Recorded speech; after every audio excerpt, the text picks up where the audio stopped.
If you would like to feed your mind with information that will help you develop a growth mindset, then be sure to like, comment, and subscribe by hitting the subscribe button below.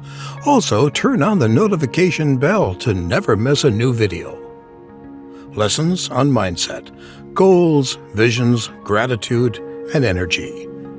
Lesson number 1. Have a vision, not a goal.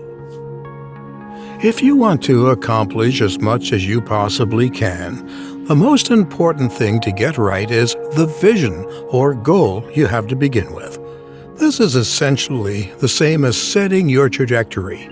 And without a trajectory, you don't stand much chance of getting to your destination. Ultimately, many people don't know how to correctly write goals, and this can end up preventing them from standing any chance of success in their chosen field.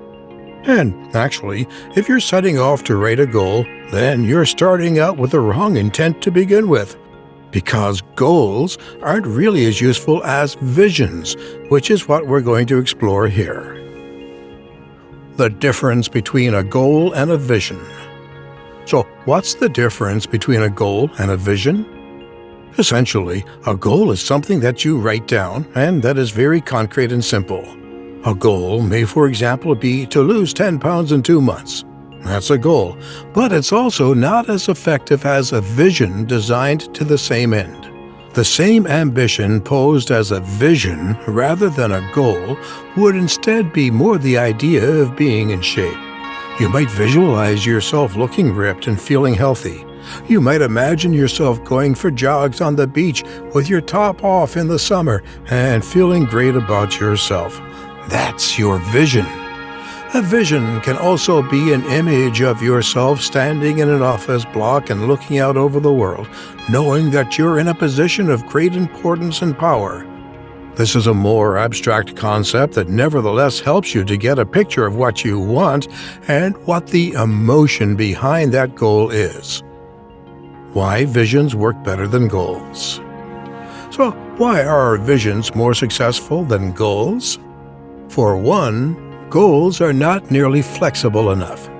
If you have a goal, then this gives you one thing you're trying to accomplish and only one idea of how to get there. If it doesn't go to plan, then you have the freedom to change the steps you're going to take to get there, or to bend them to fit your current lifestyle, plans, and free time. Another reason visions work better is because they have more emotional content. When you visualize something, the same regions fire in your brain as though it was actually happening. This, in turn, means that you can actually trigger the emotion as though it were happening. And it's this emotion we can use to motivate ourselves to go through with plans. Lesson number 2. How to build a gratitude attitude and be free right now. If there is one place where we should be completely free, then it is in our own mind. We have limitations in terms of what our bodies are capable of, and we're allowed to do, but our minds should be free to roam wherever we want them to. Unfortunately, this is not the reality most of us live in. Instead, our thoughts are dictated by our circumstances, and those circumstances are largely out of control. That is why we often find ourselves feeling dissatisfied and constantly wanting to push forward rather than stopping to enjoy life and smell the roses. And without meaning to get political or philosophical, our capitalist lifestyles only reinforce this nature and try to push us faster. Are you happy? Most of us are constantly in a position of slight dissatisfaction. We feel as though there's one thing that could make our lives better and help us to be happier. Maybe we wish we had just a little bit more money. Or maybe we wish we had a bigger house. Maybe we want a better job. Partly, this will be encouraged by the media and by the material goods that we want. We want more money so we can play the latest game, wear the latest clothes, and post pictures of ourselves on holiday to show to friends. And we keep working harder and stressing more to try and accomplish these things, in turn keeping the cogs of society spinning. making a change. But now, think about that game you find yourself wanting. Aren't there computer games on your shelf right now that you haven't played yet? Aren't there free games you could download today and have just as much fun with? Isn't it just marketing that is pushing you towards that next game and that next expense? Likewise, ask yourself if having more money would really make you happier. You can travel very cheaply right now. The problem is probably more with leaving work. More responsibility isn't going to help that.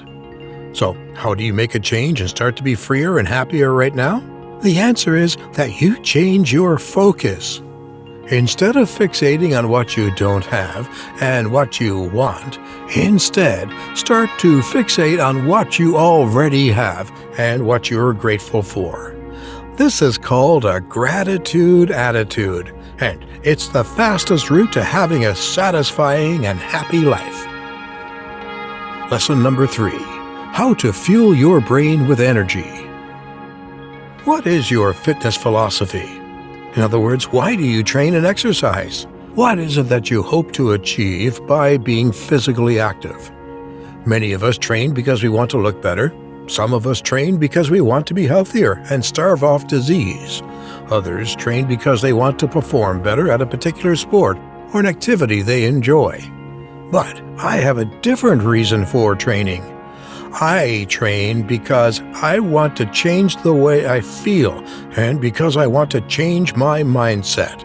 And this is also one of the driving factors behind my diet choices. Tiredness. One of the biggest limiting factors in most of our lives, one of the things that prevents us all from achieving what we want to achieve is tiredness.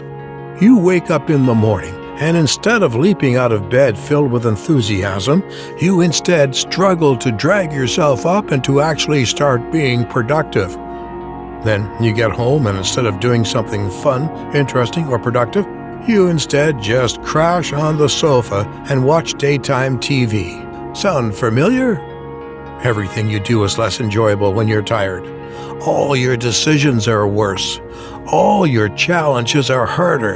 And I'm not talking about physical tiredness, I am talking about mental tiredness. And that is what you can actually fix with the right training program and diet, unbeknownst to many. How to increase brain energy. So, how can you increase energy in your brain? One method is to increase the strength of your heart. If you do this, then you'll be able to pump more blood, oxygen, and nutrients to your brain, thus allowing it to perform more optimally. How do we do this? With steady-state cardio. This means the kind of cardiovascular exercise that involves long durations of exercise. A good example is running a few miles twice a week, which can help to enlarge the left ventricle in your heart. This also reduces stress by helping you to lower your resting heart rate and thus produce less cortisol. Also important is to increase the efficiency of mitochondria. These are the parts of the cells that turn glucose into usable energy, and the more you have and the better they function, the less tired you will feel. You can increase these with a combination of HIIT training and foods, supplements that are known to support them, such as CoQ10, PQQ, I-camatine, and others. That's it for today. See you in the next video. Also, don't forget to like, comment, and subscribe by hitting the subscribe button below. Also, turn on the notifications bell to never miss a new video.